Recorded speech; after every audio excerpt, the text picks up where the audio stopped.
Welcome to Sholicast, the podcast all about Lolly and Shota, including Not Safe for Work. Sholicast is hosted by me, Hydro, and Dr. X.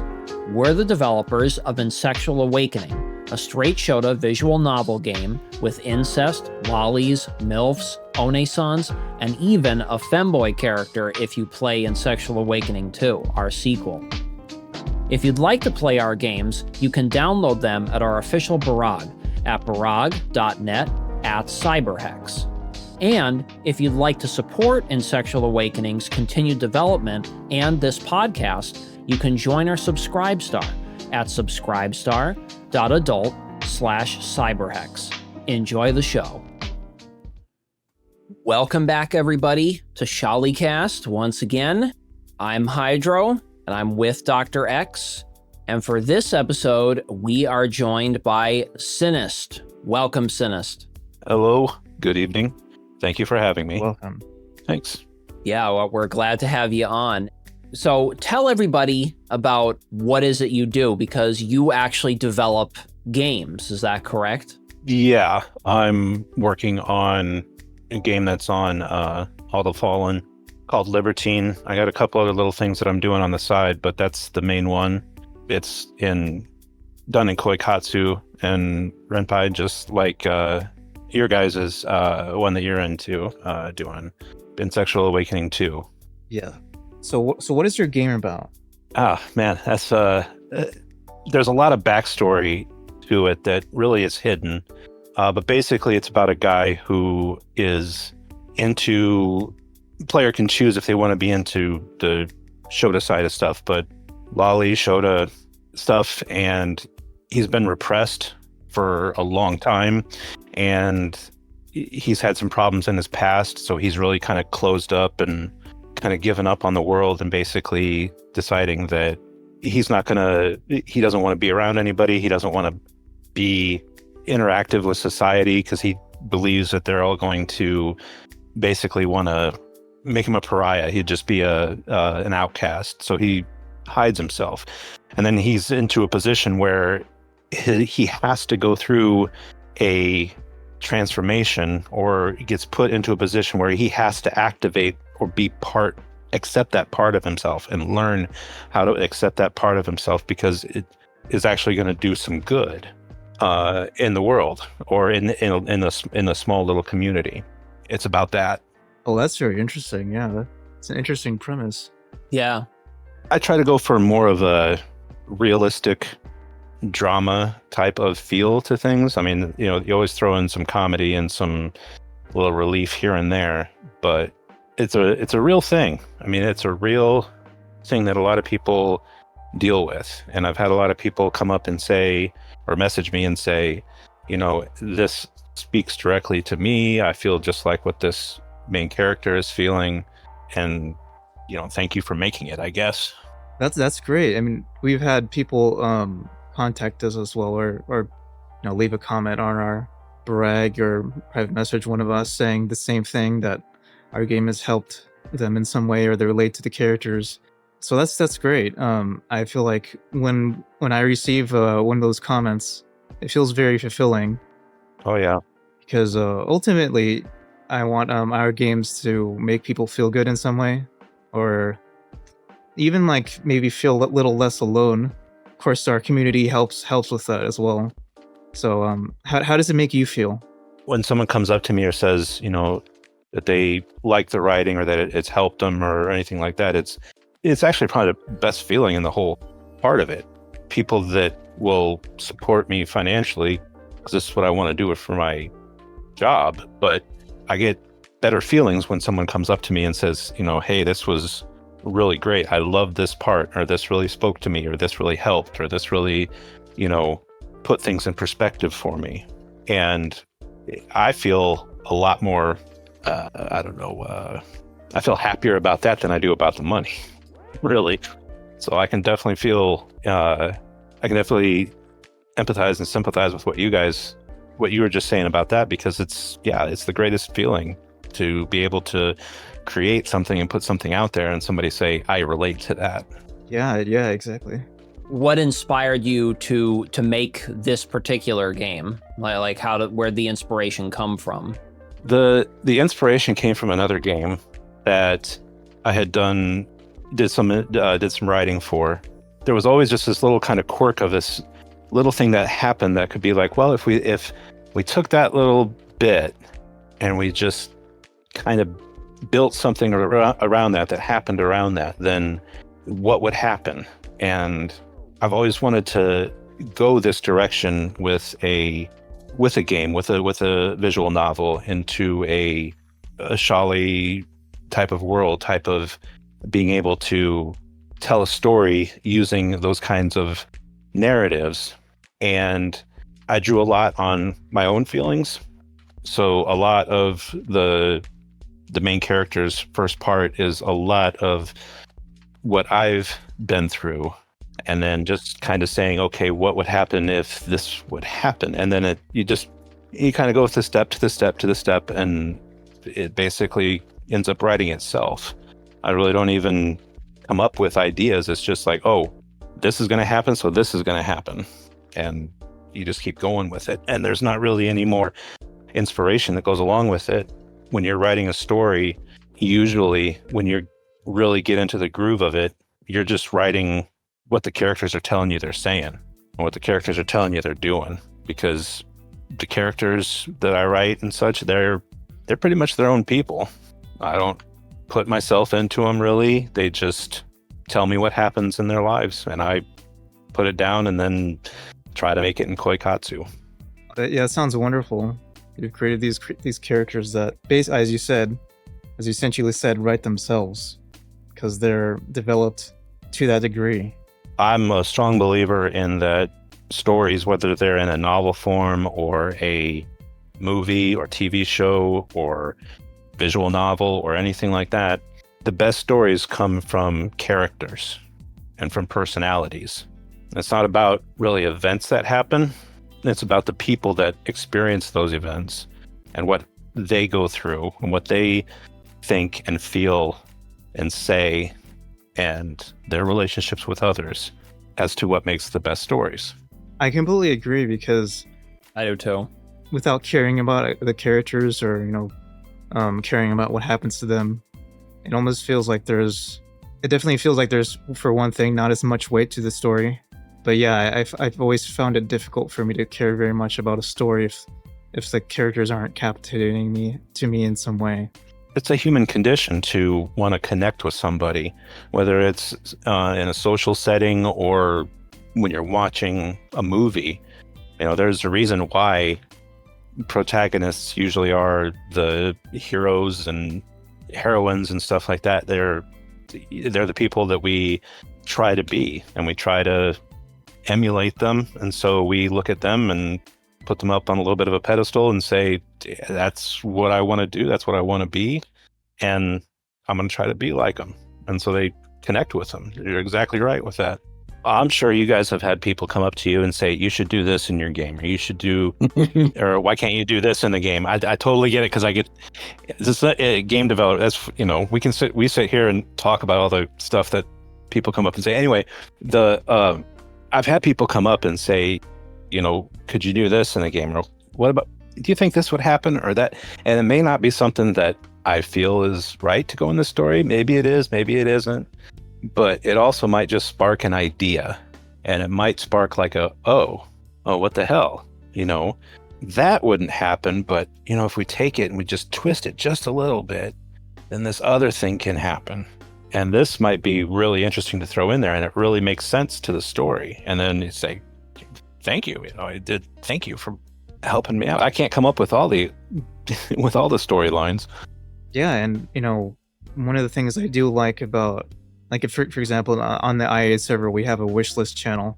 So people put a bunch of their wishes there. And for a lot of them, you really get the sense of how much they care about the story and characters. Oh, yeah. And yeah, that really speaks to me, because it feels very special. And yeah. And I like that like what I've created has made that impact to them, that they care so much to the degree that they'll offer their ideas on what happens. And it's not necessarily even something sexual at times. No, not even that. You guys, I can totally see it with your guys, both 1 and 2. I mean, there's all kinds of quirks and characters. You guys wrote those characters, pretty damn good. I mean, you really felt a connection with them, and that's a lot of what I strive to do. And I love it when people come up and say, I love Isla. So many people come up to me and say, she is so great. I was like, yeah, she is. She's an awesome girl, and it warms my heart to be able to create a character that's going to reach so many people and cause them to fall in love with her, because it's not, I wouldn't say that they're my children, but I mean, it's just like you have something you create, and it is more than just the fapping, the sexual animations and stuff that you put together, and everything that you put out there, and little quirks and little twists and turns and stuff like that. You get these people that are really invested in the characters' lives, and that's great. I love Tracy. Tracy, is awesome. I mean, I'm a fan of Shota's. Yeah, I'm glad you like Tracy because I made him. Yeah, that was all Dr. X's. That was all Dr. X's writing and concept and everything. So, what you were saying about the whole part of like it's not just about the fapping and the sex. It's like it goes back to what you were talking about with just stories and characters in general, right? Like if you just like, for me, if I just had a straight Shota game that somebody made and all it had was just pure sex scenes and nothing else, like you didn't even get to know the characters or anything, I mean, yeah, it might be fun to check it out just for a quick fap, but in terms of like being memorable or wanting me to come back to it, I don't think I'd have much attachment to it, because I like to see build up and I like to see characters develop their relationships and their personalities, because then it makes the segs part much more satisfying and much more meaningful. Oh yeah. I remember when I wrote Robin's, who's Daniel's mother in IA2, the main character, when I wrote her like big scene, that was over like 100 pages of dialogue. I remember, yeah. Are you? Oh my god! And that was a enormous scene. And I remember there were people who said they actually got teary-eyed reading through that part and getting very like emotional over Robin's backstory and it really like, if I was a player playing IA2, I would feel so good and so satisfied with the characters and the story leading up to like, the huge sex fest scene, as we call it, Dr. X and I. Fuck fest, yeah. I would just be like so pumped up for it. I'd be like, those bros that go, let's fucking go. That would totally be how I'd feel. Well, here's a question for you then, Hydro. That scene that you did, the 100-page scene, the emotional thing. How many times did you go back there and play it yourself before you even released it? Well, every single scene that we make, we go through a reviewing process where what we do is, well, at least for me, I'm sure Dr. X does it too, is we write it first, then we proofread it and go through it again. So it's kind of like we're reading the scene before it's in the game to proofread and look for his mistakes and stuff. Then we have it programmed in the game and we review it again. so it's a few times that we go through it. And I remember going through that scene, and it took me a very long time, but I really felt, I did feel like the emotional depth of it, which I was satisfied. I was very happy about, because that's how I wanted it to come across. And we're very meticulous about planning the scene and stuff. So Hydra and I discuss pretty much every scene. Things you want to do in the scene, like the points you want to hit in the scene, and the scene's overall place in the route. We do a lot of deliberation from that standpoint as well before it's actually even written. You guys have it all mapped out? You guys have it all like mapped out as to what's going to happen at the end and everything? Yeah, for the most part, yes. But, it's not 100% concrete until it's actually written. Yeah. But we do have a pretty good sense of how the routes are going to go. Not 100%, It's kind of like there's but we do absolutely plan things ahead of time. Yeah, and there's different steps, which I'm sure you probably might do, Cynist, where like you have level 1, where it's more like just a general big overview outline of like a route for a character. Then you get a little more specific on each individual scene and what it leads into. And then when you finally get to the scene itself, you get even more detailed and so on and so forth. That's kind of the approach that Dr. X and I take. And it helps a ton because I know very much about off-the-cuff writing because when in the early stages of IA1, that's kind of how I did it. Like I did have, or rather what I would do is I would have an outline all in my head and I wouldn't even write down like the outline of how a route would go for a character.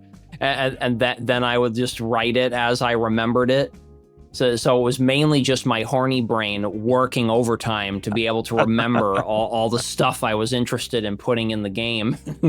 Well, a game like IA or IA2, you got you got a setting just like anything else, and everybody does have their own system of writing. It works best for them. I mean, that's one of the biggest things you got to learn if you're going to get into something like this, is to learn how you feel comfortable in doing it, how you can be productive and make what you want to make.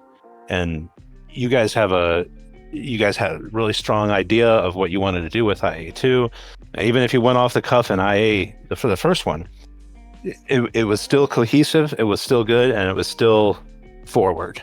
What I mean is like every update went forward instead of trying to patch up something or fix something that went bad in a previous update. I'm more off the cuff, so... Yeah, I remember, even with IA1, even if I was I would write very linear, which means I would kind of sometimes get hung up on specific parts of a scene because I wasn't willing to skip forward in the scene past something, and it would kind of create a roadblock. And then as IA2 came around, I still had that a little bit, but then as I got used to thinking non-linearly with a scene, I became a lot more efficient at writing scenes. And of course, when you do end up being able to just move efficiently through a scene, you end up thinking, oh, you know what, this is how I can tie that part I was stuck on. I know how I can tie it together now and work with it. And I've just become much more efficient at it and not getting stuck nearly as easily anymore. And I think you do learn a lot of things every single game you make. Oh yeah, you learn a lot of lessons.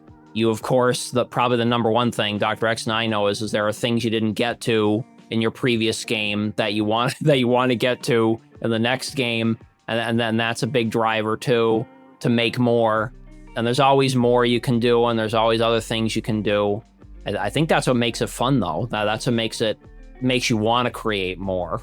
Oh yeah, I've always been a creative person. I've done everything from running D&D campaigns or Shadowrun campaigns or whatever campaigns to writing music, writing stuff. It's just when you get into creating, if it's something that you really get into, and I'm sure artists are like this. I can't draw worth anything. That's what I was telling Dr. X. That's why I use Quickatsu. There's no way I can do a 2D game. There's just no way. But when you get the drive to create, you have to create. There's just no other way around it. Oh yeah, and I mean that's why whenever I hear about musicians, and I'm not making fun of them, but whenever they say they retire, I'm just like, did you really retire as a musician? Until your fingers cripple up and you can't even move them anymore. I'm pretty sure you're gonna remain making music the rest of your life if you're a creative person. Same with being a writer, an artist, anything. The creativity is always gonna flow through you, and you're always gonna have ideas. Yeah, the ideas are always gonna be there. The physical ability to do things, though. I mean, you're getting older. I'm not young, that's for sure. There's some days I get up and my fingers are cramping. I don't know if it's carpal tunnel or if it's arthritis or something like that, but there's just sometimes that it just does not. A couple of days it just doesn't really work, and that's fine. You know, there's the thing about being a creator is you gotta know when you aren't, where you don't have the muse, where you're not creative, where you're gonna fight against making something. And if you try to make something, it's not going to be worth it. You just don't have the creative spark that day. And just go to bed and just do it the next day. Yeah, and I mean, I've been in bed about to go to sleep and had some ideas come to me. That happens as well. That's the worst place to have them too. You can't write them down. You can't type them out. Oh, yeah. That happens to me with musical ideas all the time. I hate it. No. Sometimes you do remember it at least. So that's good. It's not a complete waste. Wonder how many great ideas disappeared because they were thought of somebody just on the edge of sleep. Yeah. So before you started working on Libertine, like for how long did your ideas about making a game about or involving Shonen Lolly, how long did that exist in your head? For Shonen Lolly, pretty much since when I found that Shonen Lolly games existed. I always liked and collected stuff back, you know, years and years ago, but I didn't really go out and search for it. It wasn't something that I actively looked for. I mean, I found it and find it in some places. You'll find it on, you know, back in the day on 4chan or 2chan or whatever. And when I first got into doing games, of course, I didn't, you know, a lot of people start off with the mainstream stuff, the ones that everybody puts on. I mean, now you can find them on Steam, like acting lessons and being a dick and stuff were two of my first ones that I played. And I mean, it was fun. I was like, oh man, you know, this would be kind of fun to do. You know, this doesn't look like it's too difficult to do. But then when I started playing some and I found Koikatsu games and hand-drawn games and such, and then found ones that had some Shonen Lolly, including in Sexual Awakening was one of the first ones that I found. Yeah, it was. I mean, that and maybe I don't even know. I can't remember. I mean, your guys' just stuck out because it was clean. It looked clean. Some of the old Koikatsu stuff was so fuzzy, you know, just not really well put to. It didn't look really well. But those were years and years ago. One that pops into my mind and is continuing to is Long Lost Daughter, I think, was a Koikatsu one that was like that. And when I realized that kind of stuff was out there, that's when I started looking into doing it. But that was back in 2020. That was during, you know, COVID, when it seemed like everybody was making visual novels and putting them up. So that's when I first kind of started thinking about doing it. But I really wasn't sure about the legality of it. I wasn't sure. I wasn't really good at it. I mean, I tried to downloaded Koikatsu and tried to do it. And it looked so horrible. I still have images from it. It's just so bad. It's so bad. Yeah, it's a learning curve for sure. Oh, it is. I mean, but that's for anything. No matter which ones that you get into, there. Absolutely, yeah. I mean, you see artists that do incredible hand-drawn stuff. Well, they've been doing it for 20, 30, 40 years. Yep. Of course, they're, you know, do it every single day. Yeah, you get into it, and yeah, eventually you get better. So previous to making Libertine, had you made any stories involving Shonen Lolly, or was this the very first time? This is the first one that I made with Shonen Lolly. I've done some other ones under different names and in groups. Lent out my help. I've done some HTML, basically just writing. I mean, I didn't really do much anything else. Worked on one that was in DAZ as a writer. Did a couple little, you know, smaller side projects. But then when I got into doing it myself, I basically drifted back to Koikatsu because it just works. It just does. I feel comfortable with it. I feel comfortable with the characters. It's fun and easy to use, and bringing in the Sholy stuff has really brought a piece to my writing, like pieces in calmness, like whereas I'm supposed to be, you know, where what I'm supposed to be talking about, what I'm supposed to be writing. So it's a lot easier to go through this stuff than it was the non Sholy stuff. Honestly, I think I really understand what you're saying. Yeah, I do too. Because I'm just trying to think of like I don't know. Like, I guess like writing for something that doesn't really speak to me too much. I think that would definitely be a little more difficult. And also, I was thinking, as you said that, I was also thinking about, of course, In Sexual Awakening, but also the podcast as well, because it does feel like something I should be doing. I mean, people have told us that, they really, Sholicast means a lot to them. Mm-hmm. One reason being that it makes them feel less alone. That's a big one for sure, and that's one of our primary goals, really. So, every guest that goes on Sholicast really helps, because everyone brings their own perspectives, and that's another chance for someone to listen to Sholicast and feel like they're not alone in that. There's someone else who feels the same way.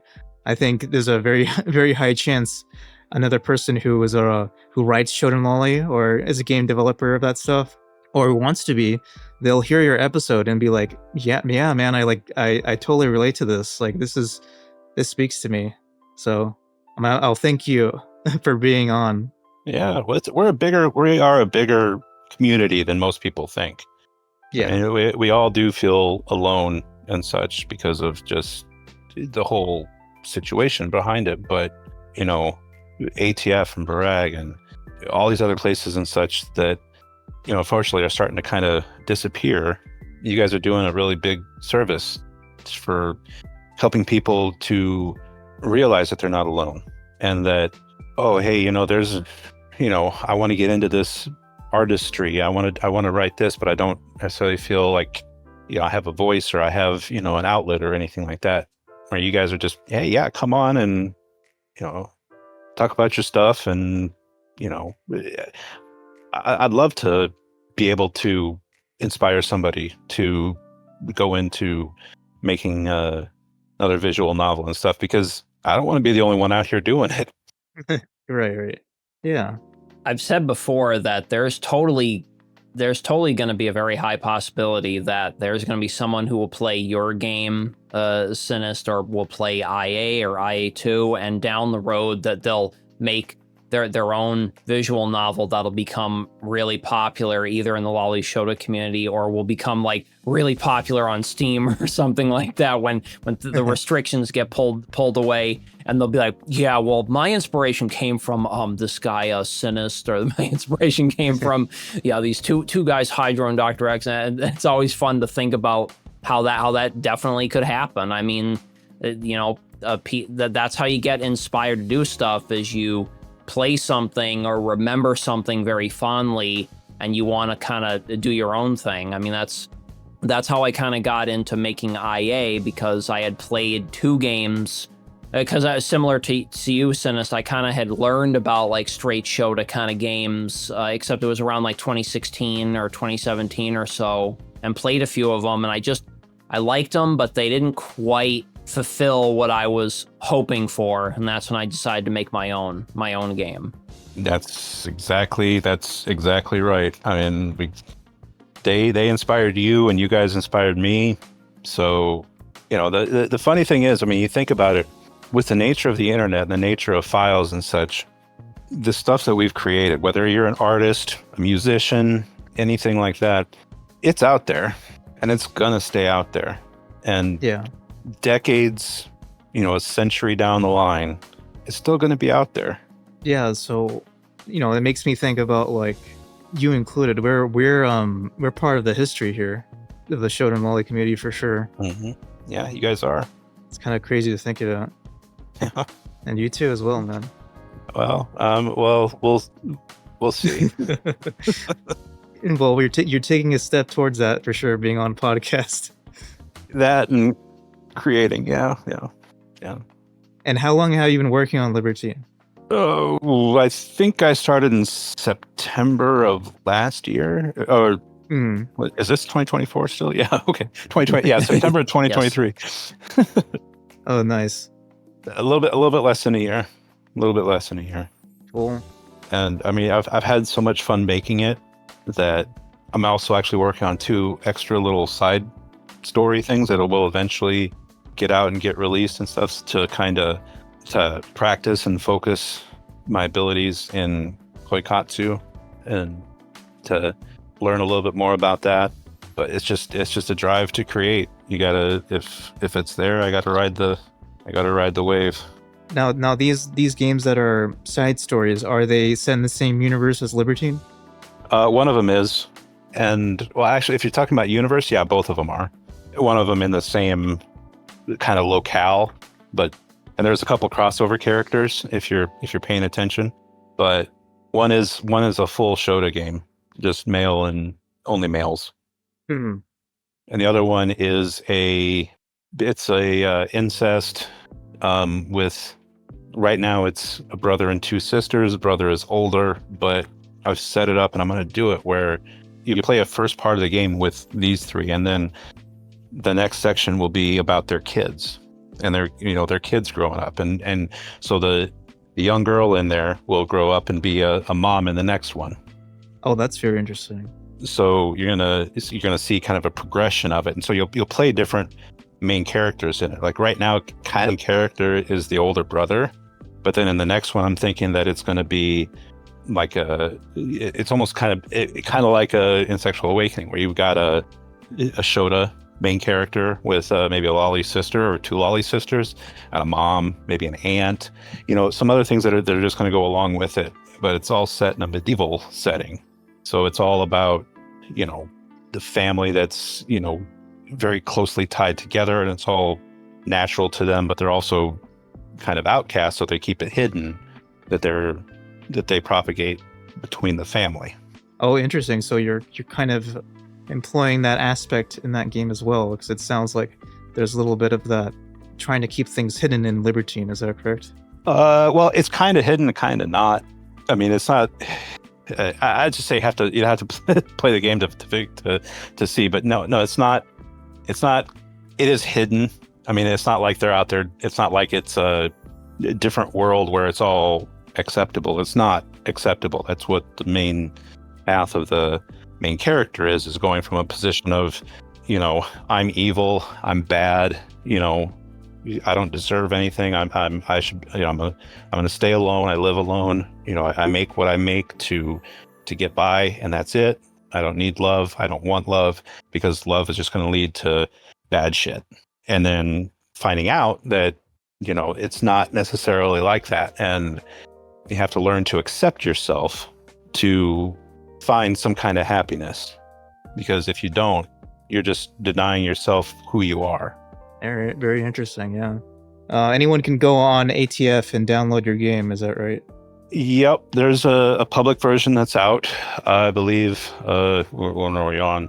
Okay. I think 0.5 is out. 0.5 is out, and then 0.6 I think is going to be coming out in August for it. I'm actually working on writing 0.8 right now. 0.7 is done.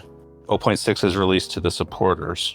They're one update ahead, so they're on 0.6. So they'll get 0.7 2 weeks before 0.6 comes out to the public. Yeah, it's kind of the classic method of developing a game. I'm not trying to ask, right? What your guys' situation with, making money. Is it your main job? Is it whatever? But it is something that I'm focusing on to make it my main job, is to be a creator, whether it's Sholi or not or whatever. I love creating. I love writing. Don't necessarily love working in Koikatsu, but I can make it through. But I love writing. So that's my main focus on it. And so I need supporters if I'm going to do that for my life, for my job, and quit my day job and such. And that's totally cool. I really do wish you the best of luck for achieving that. I appreciate that, because that's a dream, right? That's what you want. Yeah. That's how I would want. There's a lot of stories to tell. Yeah, and I mean the financial part of being a creative is always one that's tough, because that's always basically the barrier to you being able to make more creative stuff. Because if you're able to have that be your primary income, then you can now create all the time, and that's great. Us creative people are people who need to be able to pay bills and live comfortably. So it's not like we'll be perfectly happy living out of a cardboard box while we type on our laptop or whatever. So Yeah, and I mean, thankfully, there are places like, Fanbox, and there's places like Subscribestar that offer the ability to do that, because it's kind of crazy to think that prior to, I would say prior to like 2014, 2015, I mean, that was even before like Patreon really took off. And I mean, prior to that, being able to be like independently working on games and or like any kind of creative projects, it was pretty tough to get income. It's pretty difficult. Yeah. Yeah, especially if it was a porn game. Yeah, you're kind of shit out of luck, honestly. Yeah, that basically. So it's great that these platforms have come along, and hopefully more of them will grow as time goes on, because well, we've talked about Patreon at length and how much they suck, but they hopefully there will be even more opportunities for creatives to be able to do that, especially for Lolly and Shota creators in particular, or any creators that may be on those kind of the fringe stuff, as they're sometimes called. Yeah, if anyone checks out Cynist's game and likes his game, yeah, really consider supporting him.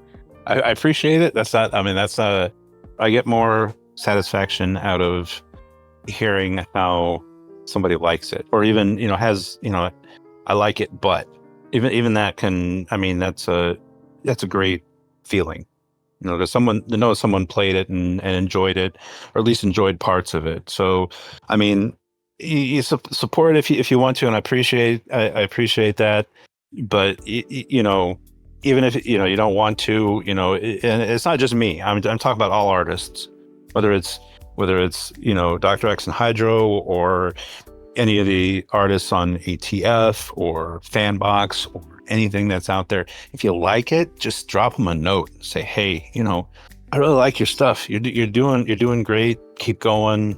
I can't wait to see what you make next. Yeah, and you can also share it with your friends who might be interested in the same stuff. Mm-hmm. Absolutely. It's if you have a friend who likes Shota Lolly, then tell them about Libertine if you like it. Yeah, stuff like that really helps. Yeah, it does. And of course, it's very often it's not not just one or the other. Like if someone is supporting you, there's also a pretty good chance they've said something about your game that was positive. So it's even better when it's both. But like as Cynist and we've been talking about, even if you can't, even if you don't want to, or you can't financially support someone, just sharing the game or creation, or sending the artist or creator a nice comment really does help. Yeah, it does. Yeah, you'd be amazed how much that will lift the spirits of a creator, because when you're creating something and you put it out there to the world, the number one thing is, as a creator, is you like to first create for yourself first of all, but when you find out others also enjoy what you create, it really can set like a fire in you to really inspire you to do more, and it gets you excited, and it's great when you get that feeling. Absolutely. These two know what they're talking about. Because it's like you almost get excited to like release what you're working on to the people who are waiting excitedly for what you're making. So it's kind of like a two-way street kind of going on, basically. Absolutely. There's a guy on ATF. I can't think of his name. Wouldn't say it anyway, just to be sure. But he's in the thread and stuff. And he always comes in and says, "Man, I had a bad day, and then I saw you had an update. It's great, and thank you, God, that helps." Everything like that. I got, there's people in the supporters that have been supporting me for a long time on different things, and they stick around. I mean, they're like a, it just feels great. I'm sorry, it just does. I appreciate everybody that comes out and says anything. Always a good thing to go out and just tell people if you like what they do, tell them. Oh, absolutely, yeah. So, as we talked about, it's not all about fapping and shit, but what I'm curious about is like, what are the kinks that you have or that are in Libertine? Well, it's a lot of vanilla stuff for right now, because it's still kind of early, and like you said, libertine is not really all about the sex and the fapping and whatnot. It's about the relationships, because if the relationships are built, then the sex means more. Absolutely. But in my games, I mean, you're gonna find Sholi, you're gonna find incest. Even if it doesn't seem like there is, and that's a hint for anybody playing libertine if you haven't caught on yet. I said foot fetish is stuff I put into most of my games. And stories always optional, because there's some people that just aren't into it. Romance. Oh yes, the romance kink. My favorite. Sometimes it does feel like a kink, because it's really not often included in some porn games, honestly. Like actual romance, Well, this is, I mean, here's one that's in libertine, and it's something I've never really seen in any other story, and this is what I wanted to do. Is you have two characters that are getting really close, and they have the same kind of kink for Sholi, right? So they're getting close, and they're getting closer and closer, and they spend a night in bed, and one of them's telling a story about their first time. So you're seeing the Sholi stuff, and they're both feeding off each other, and they're both kind of getting off on it at the same time. And while the main character is basically he's just using his finger, he's just finger fucking her, and he's just telling the story, and it's just getting her going and getting her going and getting her going, because she's just picturing it in her head. And so you see images from that happened, and it's, again, you have a choice as to what happened, so it's different images, and then it just it ends up being the thing. But it's something that's I have not seen happen in any other game, whether it's Sholi or non-Sholi. I've never seen it, so that's all I try to do different things. Well, that is pretty interesting. You're right that I don't think I've ever seen that in one time. Yeah, that's cool. Yeah, that's very clever. I like that. I like that idea for a scene where it's like you're actually progressing like the like fantasy or the story that's being told in the person's mind, and it's pretty cool. I like that. Yeah, I've never heard of that either. Well, and I mean, if you think about it in any kind of a life, any just man, woman, woman, whatever, they're sitting around. I mean, they're just, they're starting to fool around, and one of them starts, fantasizing, what if this happened or what if that happened? And you just kind of get the other person going and stuff like that. A lot of people do that. There's so much that happens in our everyday life that can be brought into a story to make it, not just the same thing over and over and over again. Oh yeah, definitely. Yeah. And how did you get into Shonen Law in the first place? Some people mention like, oh, I saw this this fan art hentai of this character or something. What in your case, how did you get into it? I don't know. I there wasn't one image or one thing that happened. Actually, I take that back. My first introduction to it, Boku no Pico. Oh yeah, that's a classic at this point. Classic. Yep. Exactly. Classic one. So I mean, that was just, it's something that you just kind of, I don't know if I saw an image before that, something that just made me think, hey, I didn't know this stuff existed.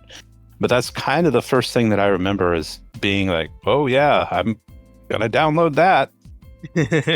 Yeah, and there's sort of like this meme going around, like it was so horrible that you can watch it. It's like, it's very vanilla and tame. Honestly, it's just really funny, the kind of mythos around Boku no Pico. Like, like the meme, don't watch Boku no Pico. It seemed like perfectly fine to me. I mean, it was censored, but whatever. Yeah, the most offensive thing about it is that it's censored, honestly. Yeah, that's true. That is true. I can't play a censored game. I can't do this. Yeah. But that was your first real introduction to it, or like the first time you really started getting to it? I think so. I mean, that's kind of my first memory of it. But I don't even remember when that happened. I mean, it's probably early 2000s, maybe 2010.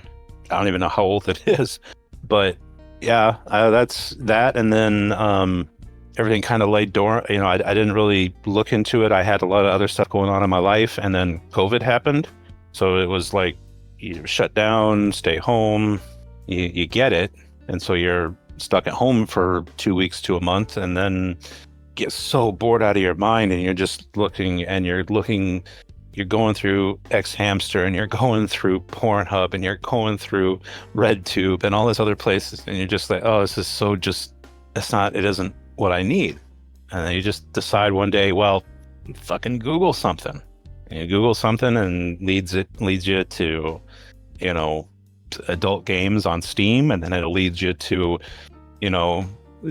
places like F95 and Lewd Zone and all those other places and stuff, and then you just start digging deeper and deeper and deeper, and you start finding all this stuff that's out there that's, I wouldn't necessarily call it underground, but it's gray. It's the gray part of the internet that's not really out there on Steam and stuff like that, and you start looking at stuff like In Sexual Awakening, or Long Lost Daughter, or what are some other ones? I'm trying to remember which ones are out there. Lucky Paradox, and So that's how you found out about ATF in the first place, kind of following that vine of porn games basically, and eventually it led to ATF. Eventually, yeah. I started making Libertine and was trying to figure out a place that I could put it, for download and such. And I was trying all these places, and it was like, no, and ended up on Lewd Corner, and then somebody said, you need to go to ATF. I was like, what's ATF? And so they told me. I was like, oh, well, there you go. I think I've gotten a better reception on ATF than I have any place anywhere. So that's great. I think it's a great place, a great resource for people that are into Shoلی and are struggling with any kind of problem in that neighborhood. Oh yeah, that's ATF does serve a really important role to like support. Everyone has differing levels of interest in this stuff. Mm-hmm. But I think even if you just have a little bit of interest in Shonen Loli, for example, having a support network helps, because everyone knows, who's listening knows about the stigma, even just liking very very stylized Shonen Loli stuff. So I'm really glad places like those exist, and I'm glad that sounds like you had a pretty good reception on ATF. That's great. It's been positive. Yeah, I'm actually surprised you started your game before you found out about ATF. That's interesting. But honestly, it was the same thing for us, I think. I could be wrong. Well, I think we Hydro. Did we ever make any threads on like Lolicit and Shota-chan before we actually released the game? I think we might have actually. I think we did on Shota-chan. I think for the first IA. I could have sworn we did. It might have been just when it released or just before it released. We did. I don't think it was like I don't think it was like many months before though. No. It was like right before. I think we wanted to avoid the whole thing about posting about a game that's too far away from release. It's very tempting. It's super tempting to do that, but it's something I try to avoid. And about any kind of project, really. Yeah, I mean, the only game we really did that with was IA2, but with IA2, it wasn't that far out from being done. It was more like we preemptively were just like, hey, you fans of IA1? Yeah. And then they were just like, oh, well, we got IA2. And then we set up a Subscribe Star, and, we got our early kind of like early supporters who already knew about the first IA, and it kind of gave us a head start and worked out from there. But with the first IA, I mean, we were posting on F95, the Shota site, ATF, Lewd Corner didn't exist at the time. Lolicit.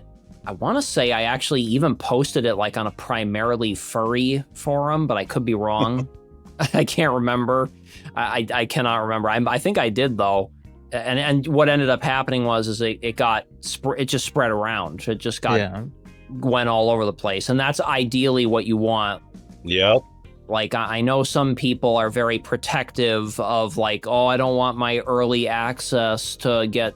Well, I can understand that, but on the other hand, the more it gets spread out to all these different sites, the more you're going to get eyeballs on it, which means more people are going to be interested in checking it out. And that's the reason why it's super important. Like I'm sure you do this, Cynist, but do you put like links like on your game, like when you go to the main menu? Do you have like links to all your sites to support you and stuff? I do now. It's something I didn't.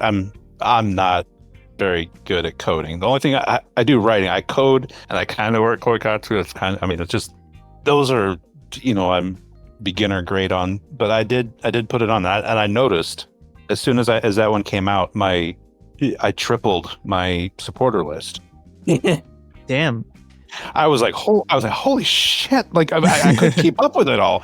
It was crazy. I was in love with it. It's great. So yeah, I'm gonna do that. But you're right. You gotta get eyes on it. I mean, even if it's just a 0.1 or a prologue or just even an advertisement of, hey, this is coming out. Because you can do a couple promo shots and get it out there. You guys had your first game was such a success and got spread around that all you had to do was use the same name, say it's number 2, and they know it's you. They know what you're going to come with. They know that what they're going to get, and they're absolutely just going to flock to you. So yeah, get it out there, get it to everywhere. Problem with Libertine is it just won't go anywhere. Well, the longer you develop it, it really has a chance to spread, But I wonder is like, since you said that after you had started putting links in your game, to your, how to support you and stuff like that, that you got more activity there because, there's a pretty good chance your game was posted on some random fucking website and then someone downloaded it. Yep. And then they saw those links and clicked on those links and then started supporting you, because that absolutely does happen.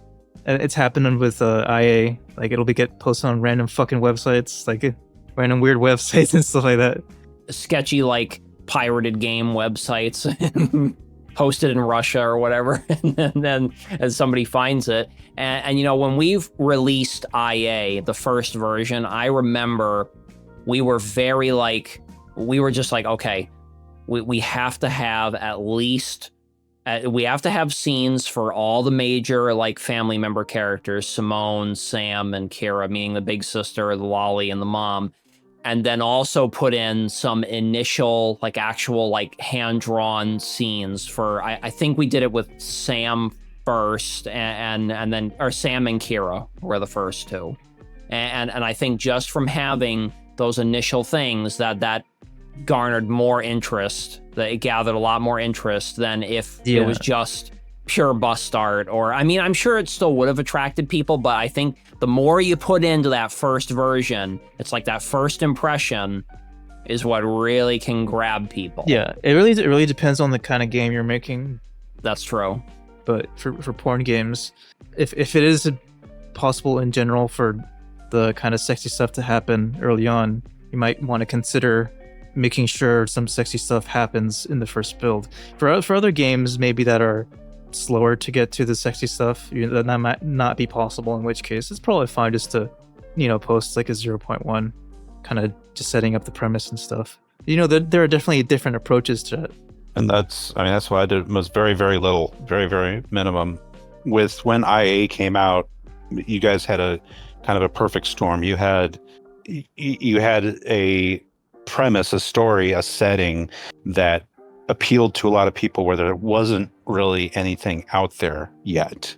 And you had that 0.1 or 0.2 or whatever that you had out there. And nowadays you have so many people that are putting out the first things and they're just putting out the first ones, but they're lacking in something. They're not taking the time. They're just, and players, at least from ones that I can see that I listen to and talk to and such, they've got a lot of they've been burned on a lot of stuff about people making a 0.1 or something like that nowadays or in the past couple of years, thinking that they're going to jump the heights that are like the Mr. Dots and Rooney and all these other creators that have made huge sums of money, and they just see that, oh my God, these guys are making $50,000 a month, or these guys are making $60,000 a month. I can do that. No, it's a little bit more involved than that. You really have to have started early. The people that got in early, that got known early are the big ones. Now when people are coming in, unless you're top tier, unless you're S tier, you just kind of go along and go along, and it's fine. I mean, you just got to understand that that's the world that we live in now, that the market is so saturated than it was 4 or 5 years ago, that you can do something and make a life out of it. You're not going to make $50,000 or $60,000 unless you're dumping that kind of money into it. You're not going to get out of it nowadays. But just keep plugging away. That's the other thing. You just got to keep going. You can't give up, because if you give up, then you're just like everybody else that leaves after a 0.1 or 0.2, and abandon game. Your name is tied to abandoned games, and you're never going to get anywhere. And the good news is I don't think the market is nearly saturated with Lolly and Shota games. Those are still very few and far between. And I kind of think about things as the 10% rule, which is you have people who want to create a game, like an adult like porn game, and the people who come up with the idea and actually see it through to get to write it or start developing it. 10% of them do that. Then 10% actually make it to, actually getting a release out, and then 10% of that actually continue developing the game. So if you're able to even get to developing the game and getting something out, that's already an accomplishment in itself. And yeah, for those of you thinking about wanting to make a Shota or a Lolly game, please do, because we need more. We need more of them. Totally agree. Yeah, with the Shota and Lolly, it's not saturated. It's the only difficulty really is just the platforms you can post it on. Yeah. And for stuff that you can post on Patreon, yeah, it is super saturated. But I think you would have an advantage if it's something really niche that not a whole lot of other people are doing. In other words, if you're doing kind of a very standard everyone are human adults and it's in college or whatever, it's not a super unique premise, so you might have some difficulties getting a huge following from that. It's just because you have so many competitors. Mm-hmm. Yep. But if it's something niche that not a lot of people are doing, then I think you have a better chance, really.